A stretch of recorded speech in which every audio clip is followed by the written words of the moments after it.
Stress ka pa rin ba after seeing Napoy out of jail? I'm more worried about that guard na sinuhulan mo to erase the CCTV.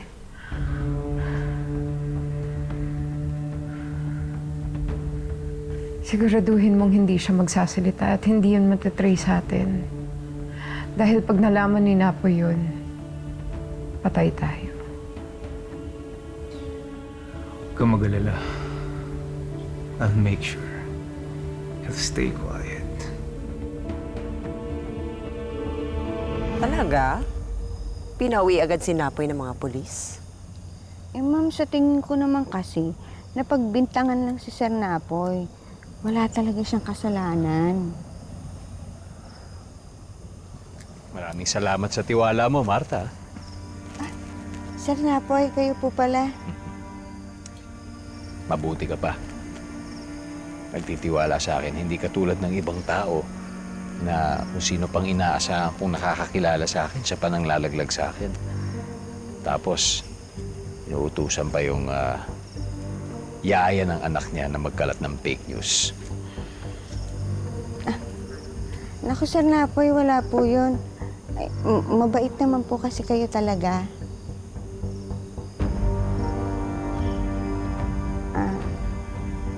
Sir Napoy, Ma'am Diana, mauna na po ako.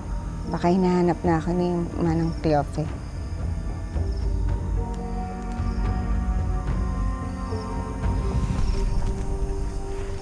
So nagsumbong na pala sa'yo yung pakialamera mong yaya na masyado na yatang kampante sa'yo. Huwag mong gawin to tungkol sa atin, Diana. Kasi hindi. Sana, naisip ni Loray, no? Naisip niya yung magiging pakiramdam ng anak ko. Yung ginawa niya yan. Kasi kung ako, nangyari sa anak mo yan, hindi ko siya idadamay sa pagkukulang ng magulang niya.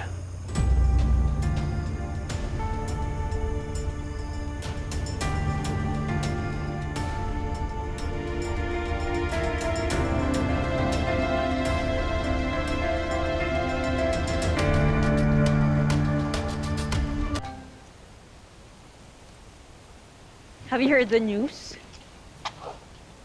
Obviously not. What the hell are you talking about? Pagkatapos tayong paandaran ni Margaret, she failed to keep her claim na kaya niyang mabakulong mag-isa si Napoy. He's out of jail. What? So the filing of a murder case against him is out of the picture. Mapapasura na rin ba yung forfeiture case natin against him? No! I will not let that happen. We need to find a way to prove that that bastard is not worthy of his inheritance. I don't want him getting even an ounce of it. JC, I have to go.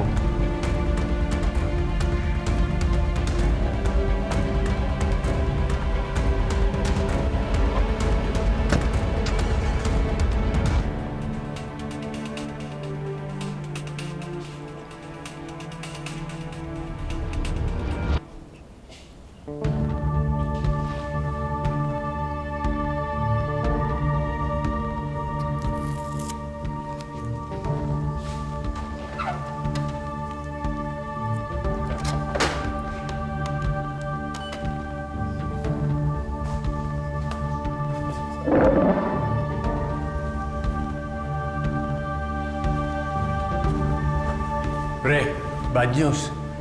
Hindi na naman inaabot yung garlyaban doon sa Cavite. Ang sabi ng mga kapitbahay niya, madaling araw pa daw, sumibat na. Taga Mindanao yung asawa ni Liaban. Malamang doon na rin siya nagtatago ngayon. Dead end na naman tayo. Mabuti na lang may bago tayong lead. Tignan niyo to.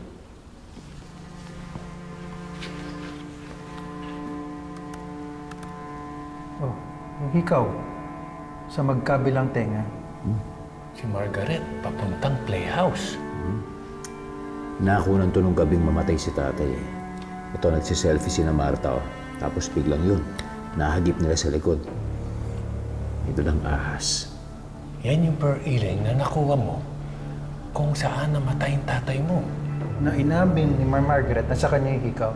Pero ang sabi niya, nawala raw to bago pa mamatay si Sir Gustavo. Hindi. Kung nawala yan, bakit kumpleto yung earrings ngayon?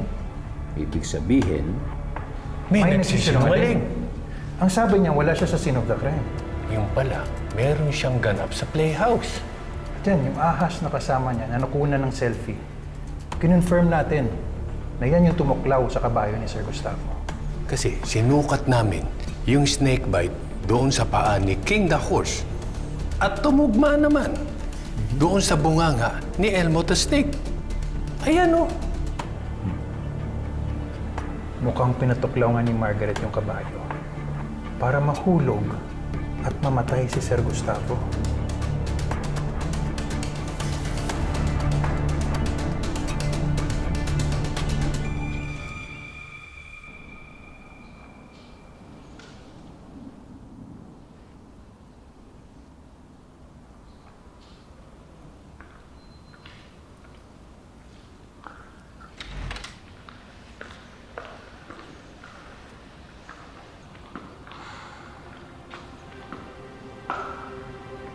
What? Sa mga ulit na wala yung isang pirasong higaw mo, tsaka kailan? For goodness sakes, Napoy. Hindi ko nga alam.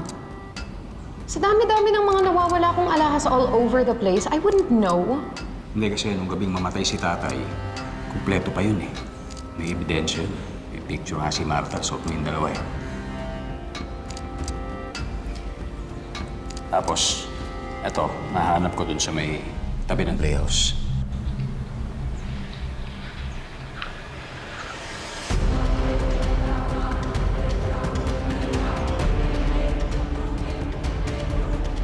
So, kailangan mong sabihin sa akin. Kailangan mo may malaman. Ano naman? Kung pumunta akong playhouse, ano naman? Masama ba na gusto kong malaman kung sino yung sumaksak sa daddy ko? Ikaw din naman pumunta, di ba?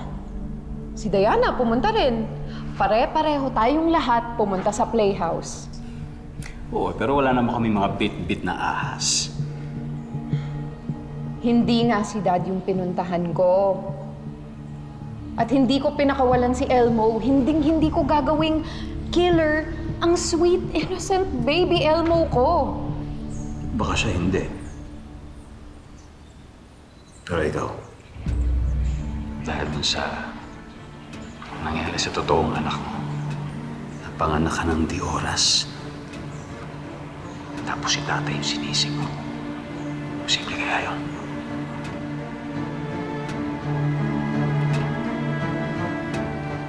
You heartless pig.